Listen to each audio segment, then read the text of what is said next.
নমস্কার, দেবনা চ্যানেলের পক্ষ থেকে সমস্ত বন্ধুদেরকে জানাই স্বাগত। বন্ধুরা, আজকে খুবই সুন্দর একটি রেসিপি আপনাদের সঙ্গে শেয়ার করছি, যেটা খেলে সবাই ভাববে কিন্তু দোকান থেকে কেনা হয়েছে। কেউ বুঝতেই পারবে না যে এটা বাড়িতে তৈরি করা হয়েছে, কারণ এটা খেতে এত সুন্দর আর এত সুস্বাদু যে একবার খেলে মুখে লেগে থাকবে। হ্যাঁ বন্ধুরা, এই রেসিপিটি তৈরি করার জন্য আমি এখানে 750 গ্রাম টক দই নিয়েছি। এবার টক দইয়ের জলটা খুব সুন্দরভাবে ঝরিয়ে নিতে হবে। তার জন্য একটা বাটিতে একটা ছাঁকনি বসিয়ে দিয়েছি আর একটা সুতির পরিষ্কার সাদা কাপড় নিয়ে নিয়েছি। এই কাপড়ের উপরে দইটা ঢেলে দেবো।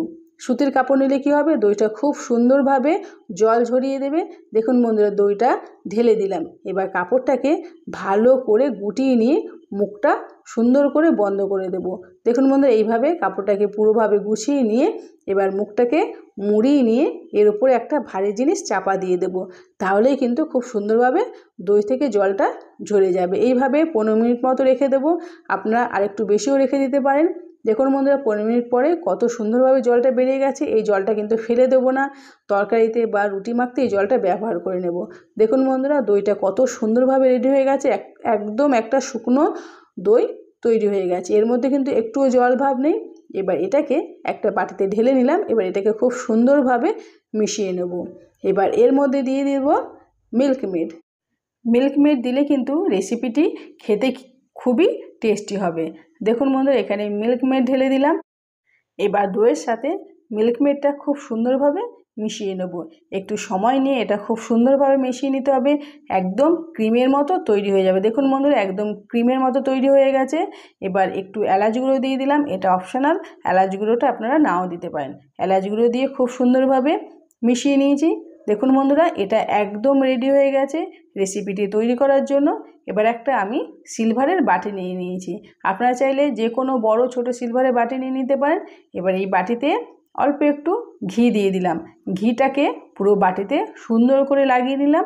এবার হাফ চামচের থেকে একটু কম আটার গুঁড়ো দিয়ে বাটিটাকে খুব সুন্দরভাবে কোটিং করে নিতে হবে।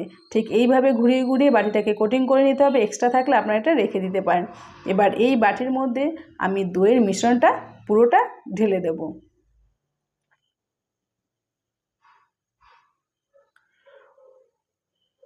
পুরো মিশ্রণটা খুব সুন্দরভাবে বাটিতে ঢেলে দিলাম। এবার হাত দিয়ে বাটিটাকে একটু ড্যাব ড্যাব করে নেব।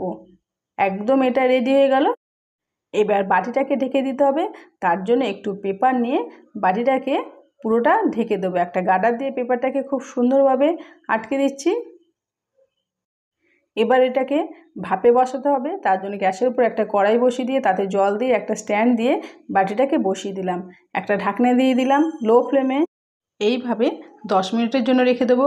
দেখুন বন্ধুরা, 10 মিনিট পরে ওপরে পেপারটা ভিজে গেছিলো বলে আমি পেপারটা খুলে ফেলেছি। এবার এটাকে কড়াই থেকে নামিয়ে নিচ্ছি। একটু ঠান্ডা করে নিয়ে ফ্রিজে রেখে দেবো 1 ঘন্টার মতন। দেখুন বন্ধুরা, 1 ঘন্টা বাদে ফ্রিজ থেকে বার করে নিয়েছি। কত সুন্দর দেখতে হয়েছে। এবার বাটি থেকে এটা তোলার জন্য ছুরি দিয়ে একটু সাইডগুলো কেটে নিচ্ছি। কেটে নিলে কিন্তু খুব সহজেই এটা প্লেটে ঢেলে নেওয়া যাবে। একটা প্লেট দিয়ে এটাকে উল্টে নিচ্ছি। দেখুন বন্ধুরা, কত সুন্দরভাবে দই ভাপাটা রেডি হয়ে গেছে। একদম কেকের মতো দেখতে হয়েছে আর দোকানের মতন কত সুন্দর দেখতে হয়েছে। বন্ধুরা, এটা খেতে কিন্তু খুবই টেস্টি। একবার হলেও কিন্তু আপনারা অবশ্যই এটা বাড়িতে তৈরি করবেন। এর ওপরে গার্নিশিংয়ের জন্য আমি দিয়ে দিচ্ছি কেশর। আপনারা চাইলে আমন্ড বা কাজু বাদামও কুচি কুচি করে ওপরে ছড়িয়ে দিতে পারেন। তাতেও কিন্তু দেখতে খুবই সুন্দর হবে। কেশরটা দিলে কিন্তু খুব সুন্দর দেখতে লাগবে। দেখুন বন্ধুরা, কত সুন্দর দেখতে হয়েছে। একদম দোকানের মতো রেডি হয়ে গেছে। বন্ধুরা, এটা আপনারা বাড়িতে কাউকে দিলে বুঝতেই পারবে না যে এটা বাড়িতে তৈরি করা হয়েছে।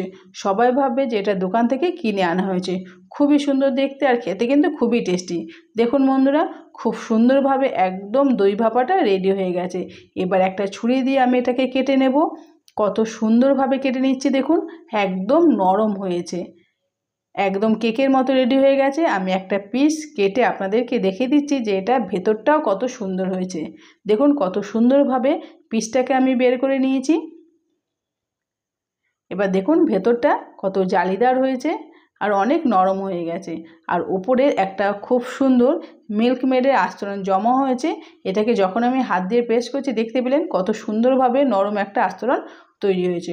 বন্ধুরা, আজকের এই দই ভাপা রেসিপিটি আপনাদের কেমন লাগলো অবশ্যই কমেন্টস করে জানাবেন। ভালো লাগলে একটা লাইক করবেন, আর বন্ধুদের মধ্যে কিন্তু অবশ্যই এটা শেয়ার করে দেবেন। বন্ধুদের খাওয়ালে ওরা বুঝতেই পারবে না যে এটা বাড়িতে তৈরি করা হয়েছে, সবাই ভাববে এটা দোকান থেকে কেনা হয়েছে। বন্ধুরা, আজকের এই রেসিপিটি কেমন লাগলো অবশ্যই কিন্তু লাইক করবেন, কমেন্টস করবেন, বন্ধুদের মধ্যে অবশ্যই শেয়ার করে দেবেন। পরে হাজির হয়ে যাব নতুন একটি রেসিপি নিয়ে। সবাই ভালো থাকবেন, সুস্থ থাকবেন। Thank you.